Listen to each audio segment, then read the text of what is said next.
Welcome back to yet another Honda Del Sol Build Series episode. Stone, 2 damn phones, Babylons can't crack the code. You can see here I've left the cams covered and they're ready to be installed. I got some packages in the mail today, so hopefully the assembly lube's with that. These are the packages I got today. We'll go ahead and open these up and see if we got everything we needed to finish installing the cam rails. Alright, first up,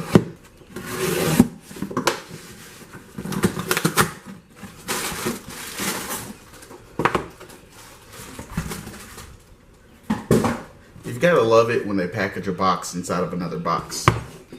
Awesome. So what this is an LED bar. I won't be using this on the car, but I needed a light for my workbench, and I thought instead of buying an overhead light, I could pick up an LED bar, which this was about 12 bucks. Wire it up to a battery and it'll be a portable light, so when I'm working on the car I can get some nice light in there, and then that way when I'm under the car I can show better footage. So we'll get that wired up later. Let's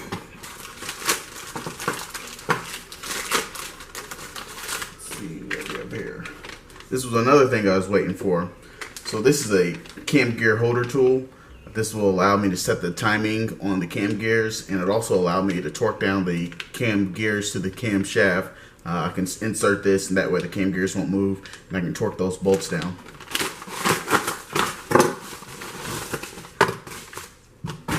This is a power adapter for the LED light. I'm going to end up cutting this adapter off, and I'll wire the light right into this, and that way I can plug it into the wall, or I can undo it and I can plug it into a battery or some sort.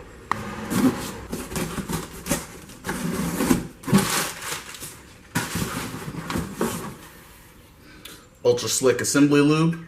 This is what I'll be using on the journals to make sure that the cams don't get scuffed up on first start.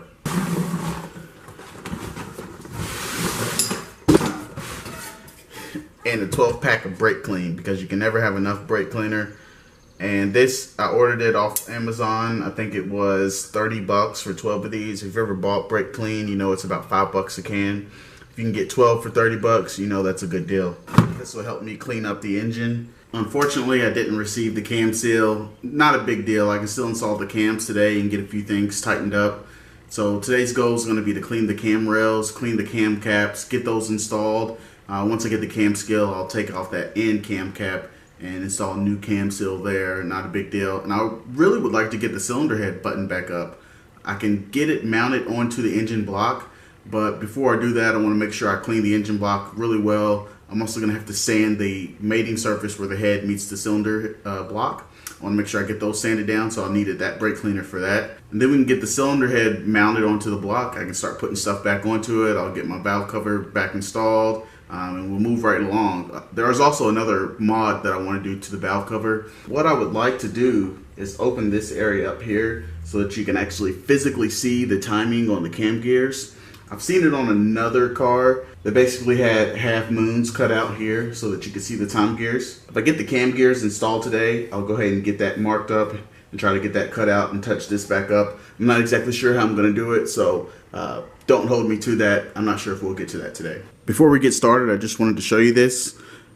It is important that the bolts go in the exact same place that they came out from. So I've laid them out on my workbench in order from the way they came out. And then I also always lay them out as if I'm looking at the car. So this, on this paper towel, this would be the exhaust side. And on this paper towel, this would be the intake side. Same goes for the cam rails, exhaust side, intake side, cam caps, exhaust side, intake side. I'm going to be taking the cam caps, cam rails, and cleaning those off.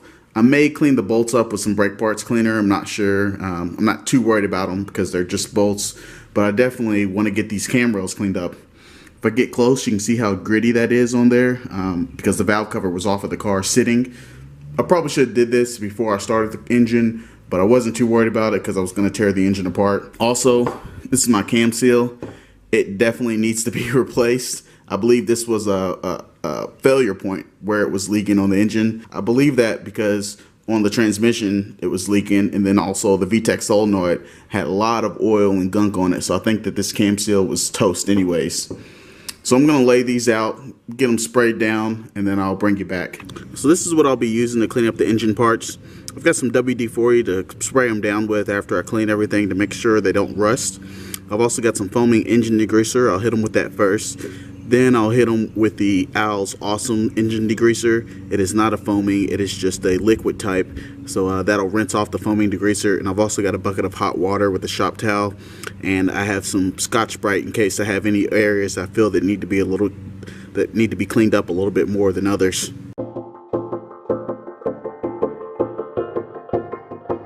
Let that degreaser sit on here for about 15 minutes like the can suggested.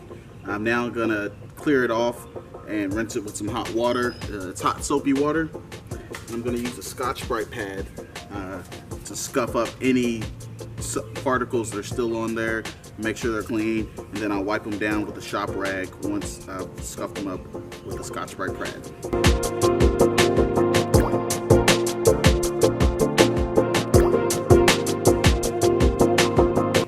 To cut this short. Looks like some storm clouds are rolling in and I don't want to get my camera wet. So I've moved just inside the garage here. I'm going to continue to clean these up and hopefully this overhang doesn't allow any water to get here on me. So I've got my first cam rail cleaned. You can see that it is, night and day difference between how it started and how it ended up. I'm gonna let this dry and get the rest of these parts cleaned up. All right, we got all the pieces clean now. You can see that they are a lot cleaner than they were. There's no debris on them, and I feel safe putting these back in the engine and not worrying about anything breaking loose and messing up my build. I've already went ahead and sprayed them down with WD-40 to protect them from rust. So now I can start installing my cam caps into my cylinder head. That way I can get my cam gears and cam shafts bolted down. I opted not to clean the bolts. Maybe I will clean these because some of these bolts, well, that's just anti-seize on this bolt, but like this bolt looks like there's a lot of gunk down in the threads. I want to make sure I get that cleaned up. So I'll clean these as I put these bolts into the cylinder head. I got my assembly lube. I'll go ahead and lube up the journals on the cylinder head to protect the cam shafts. So let's get to installing this onto the cylinder head and see if we can get this thing bolted back up and put together. It's a little dark in here, so I decided I might go ahead and try to wire this up. It's not going to take too long, so if you're not interested in electrical wiring, you can fast forward until I'm done with this. My LED bar, it has a positive and negative lead or a ground and power. This is a power converter. This converts 120 volt AC current into 9 volt. I believe it's a 12 volt. I'm sorry. It converts into 12 volt DC power. So what I'm going to do is I'm going to cut the connector off here and I'm going to find the ground and the power and wire this up. The good thing about LEDs is even if you get the ground and power backwards, it's not going to blow your bulb. It just won't work. As I cut this off, I'm going to leave a little bit in case I have to reinstall it for some odd reason. And I can see my 2 wires down in there. This will deliver 1 amp of current. I'm not sure if you'll be able to see it, how small the wires are in here, but they are little. And I don't know if my wire stripper will go down that small. I'm gonna assume black is ground. Got my ends stripped off there. I could solder these together, but what I think I'm gonna do is use quick connects. So I've got it all wired up. These are wire nuts. I put these on here because they're temporary, and eventually I might wire in a switch to where I can have this plugged in all the time, and when I want to flip the switch on and off. I did wire in a plug on my workbench, but I thought this would be easier to show you all if it works or not. So I'm just gonna plug this in and see if we get some LED light. Well, look at that. It works. So for right now, I've just got that mounted up on my shelf with some vice grips. Forgive the jerry rigging. I want this to be a portable light, so I'll probably get another tripod or a post to mount this to. That way I can move it around. And like I said, I'll get a 12 volt battery or something. That way I can make this a portable light and wire it up that way. But for now, this shines light onto my workbench so you can see what I'm doing. Okay, to get started, what I'm going to do is take the cams out. I'm going to stand them up on their ends so they do not warp. I want to be very careful that I don't knock these off on my bench. Actually, I'm going to stand them back here just because I really don't want to knock them off. I need to apply some assembly lube in all of these journals here.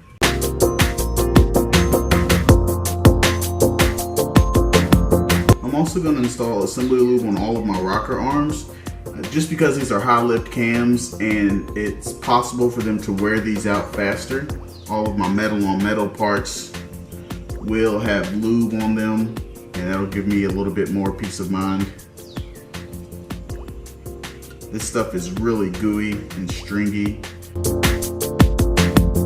From my understanding, you don't need a ton of this stuff everywhere, just enough to protect the metal on metal surfaces, and I believe that's what I've done. I'm going to very carefully place this camshaft in here. I don't want to scratch it up. So I'm going to install my cam caps starting from the center and work my way out. But first, I'm going to put some assembly lube on the journals here. Put one here, here, here, and then also here and here.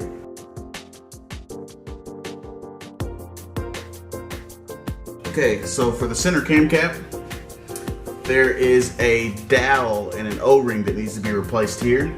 To get the dowel out, I'm just going to use some needle nose pliers. At first I thought I had lost this dowel, so I had ordered another one. Since I went ahead and ordered it, I'm going to replace it. I planned on replacing the O-ring. Dowel is out, O-ring is out. Grab some genuine Honda parts here. This is the part number for the O-ring. Genuine Honda dowel pin, that's the part number for it. Got the dowel pin and Honda O-ring installed. It is blue, whereas I'm sure I had one sent to me in the kit that I bought. I have some similar ones. I don't have any blue ones, and I know that with O-rings, the color is indicative of the material, so I'm glad that I went ahead and bought this from Honda. I will check as I replace all the other O-rings and seals from the kit that I got to make sure they're matching color. If not, I may end up ordering some more parts from Honda. Got my center cam cap here. There is a 3 on the inside of it and an arrow. Since I already have assembly lube on my camshaft, I don't really need to put it on my cam cap. It is lubed with WD-40, so I'm not too worried about it. I'll just install this as is. The bolts that go to that cam cap, I'm gonna wipe them off before I install them. And I'm just gonna run them down right now. I'm not torquing this down yet. Now that I have my cam rail on, I can start running these bolts down. And like I said, I'm not torquing these yet. I'm just gonna get them hand tight. All right, I've got the bolts all ran down hand tight. And that's all I'm gonna do, because I'm gonna have to take the cams out to install the cylinder head onto the block and get my head studs in. I do have my head studs, but I'm not done with the block yet. So this is gonna conclude everything I'm gonna do on the cylinder head for now. I will continue to work on the cylinder head once I have it installed on the block. For instance, I want to get these bolts out, and I want to sand this area down with some Scotch-Brite to finish cleaning up this gasket material. I used a razor Scotch-Brite down here on this edge, and it works. I'll do the same on the intake side. And then once this is on the cylinder block, I will go ahead and get this painted. I'll tape this area off, of course, and the other areas where gaskets mate. That way I don't get any paint there, but I'll put that engine gray on it just to clean it up and make it look a little bit nicer. I am, however, going to get my cam gear bolts tightened down. They call for 30 foot-pounds of torque and red Loctite. So I'm going to go ahead and get some red Loctite out, apply that to the threads. I've already got my torque wrench set to 30 foot-pounds of torque. What I'm going to have to do is get my cam gear holder in here. Now that those bolts are tightened up, I want to go ahead and show you what I was talking about with the valve cover. Looks like we are going to get to this today.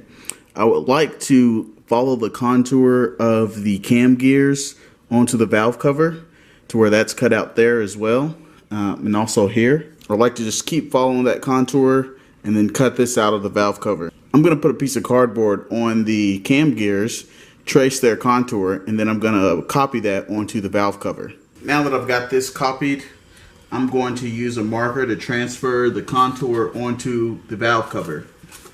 That way I'll know exactly where I need to cut, and I can get that cut out so you can see the cam gears with the valve cover on. So I'm just going to use a marker.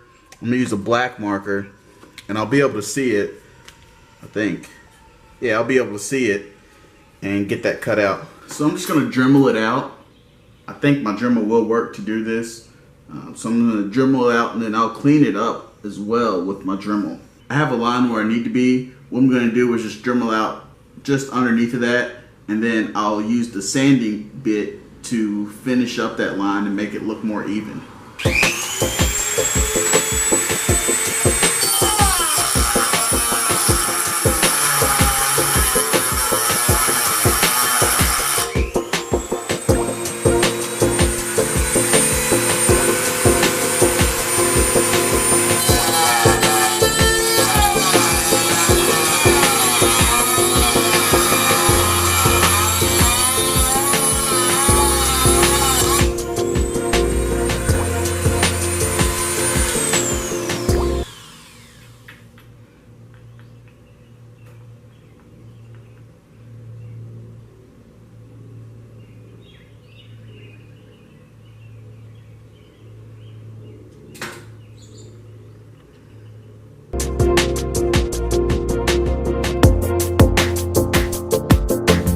I think we got it cut out nice and good.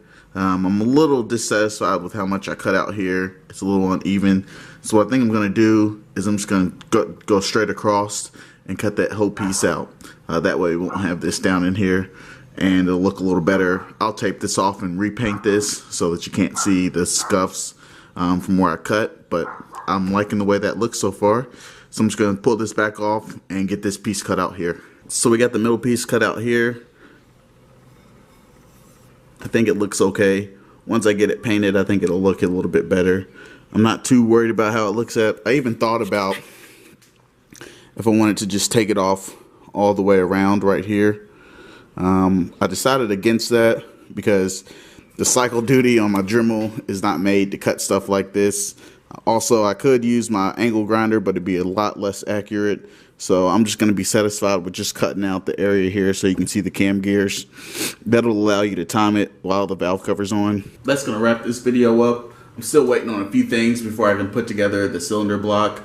So I won't be able to install the cylinder head onto the block just yet.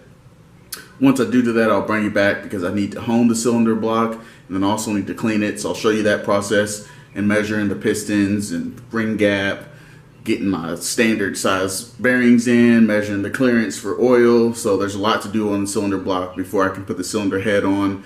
Once I put the cylinder head on, I can tighten down my cam caps, get my cam rails installed, adjust my valve lash for the new oversized cams, degree my cam gears. So there's a lot left to do. But this is going to end this video, and then next time we'll get all that stuff done, or at least some of it. And thanks for watching. We'll see you again. Rob Stone, 2 damn phones, Babylons can't crack the code.